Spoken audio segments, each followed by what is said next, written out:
snap probably inside his 15. It's going to be a difficult situation. Frank Zarro gambling for J.P. Stevens, not doing the onside kick. He has what he wants. Minute 52 left, and the Hawks will get the football back. They've got time, but no timeouts left. Woodbridge, 2 punts into the win today, 24 and 13 yards, an 18-yard average on the punts. One of the hands warm. Woodbridge players on the sidelines, Mario Alejandro. Hawks figure to get good field position. McGrath is back in punt formation. It's a good snap. Good rush. Stevens might have got a hand on it, and it was kicked out of bounds at the 40-yard line. The Hawks have 40 yards to go and a minute 46 to win the state championship. And Jerron Crawford appeared to get a hand on the ball, number 71, with a strong rush, really a single rush. And Crawford did get a hand on it. And here we have the great field position at the 40 for Stevens. Now Woodbridge calls a timeout. It's a good timeout by Woodbridge with a minute 46 left because they want to set their defense up. They want to make sure that they're extremely prepared for whatever the Hawks will throw at them on this sequence. And the Stevens crowd that is here is getting fired up on the far sideline. The team gathering around. The spirit is certainly with Stevens at this point. They can tie the game with a touchdown and then win it with an extra point. 1:46 left. What a historic battle. The brawl to decide supremacy in Middlesex County. 16th ranked Stevens, number 1 in Middlesex, and unranked but number 2 in Middlesex, the Woodbridge Barons. It'll be 1st and 10 at the 40. Remember, the Hawks have no timeouts left. J.P. Stevens fans on their feet. Woodbridge fans on their feet. Calling for defense. And the young quarterback, Bob Sika, a junior, in. He threw a touchdown pass on his last play. What a spot for him. Here comes Woodbridge on a blitz. And I think Albanese crossed the line of scrimmage before the ball was snapped. The linebacker stunting for the Barons. Well, they're calling movement against the Hawks.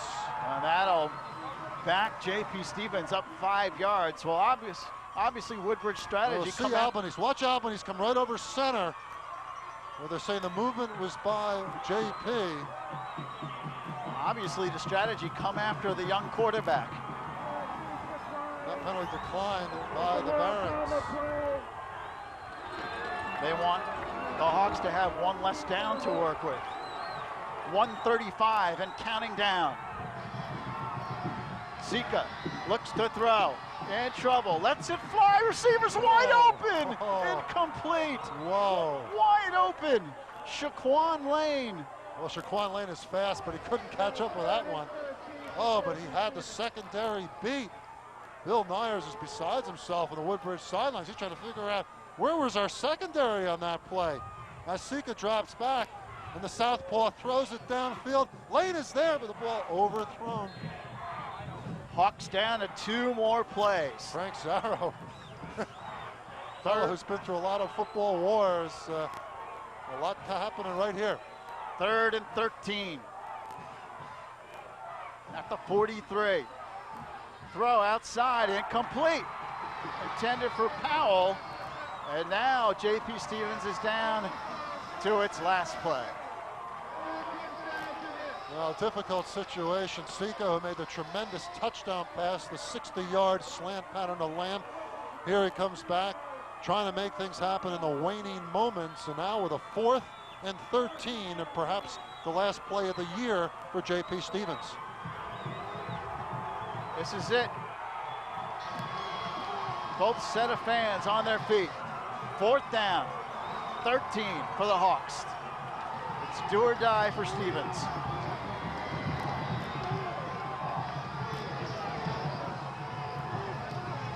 Sika to throw. He fires, has a receiver open, and it's incomplete. Intended for Lane, but it's incomplete at the 12-yard line. And Woodbridge celebrates a well-thrown ball, though, by Sika, and a great effort by the Hawks. Take a look. Lane is downfield, but Woodbridge has it pretty well covered. McGrath unable to get a hand on it, and Lane was almost able to grab that ball. So Woodbridge will get the football. Now they can just kill the clock. With a minute 15 left. The Hawks cannot stop it. And Woodbridge calls a timeout. So they want to talk it over, just make sure that they know exactly what they want to do offensively. Don't want any kind of a It was interesting mishap. there, Lou, that Lane seemed to where there were two defenders, one on each side of him.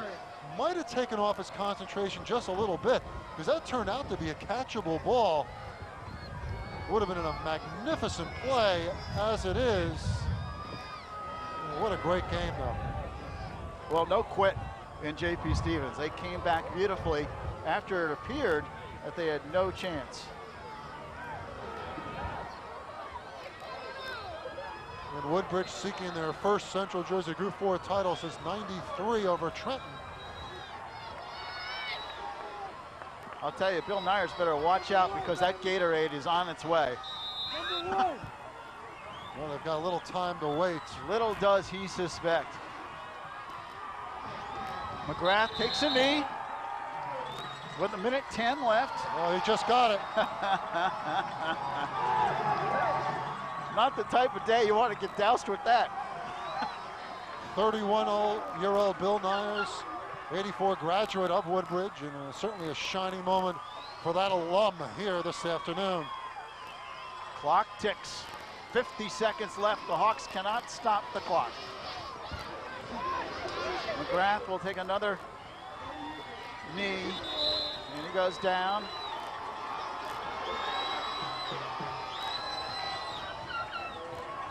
That might have been the last play of the game. And great adjustments by Woodbridge in the second half. The power I formation, the running of Cowens certainly did the job. Player of the game's got to be Kahim Cowan. 123 yards, 1 touchdown. The Barons are celebrating. The clock is still ticking down. 5 seconds. And now it is official. Woodbridge has defeated J.P. Stevens by the score of 20-14. And the Barons win the Central Jersey Group 4 state championship. They go to 9-2 on the year, and the Hawks of J.P. Stevens, they drop to 9-2. A great win for Woodbridge, but both teams just played terrific.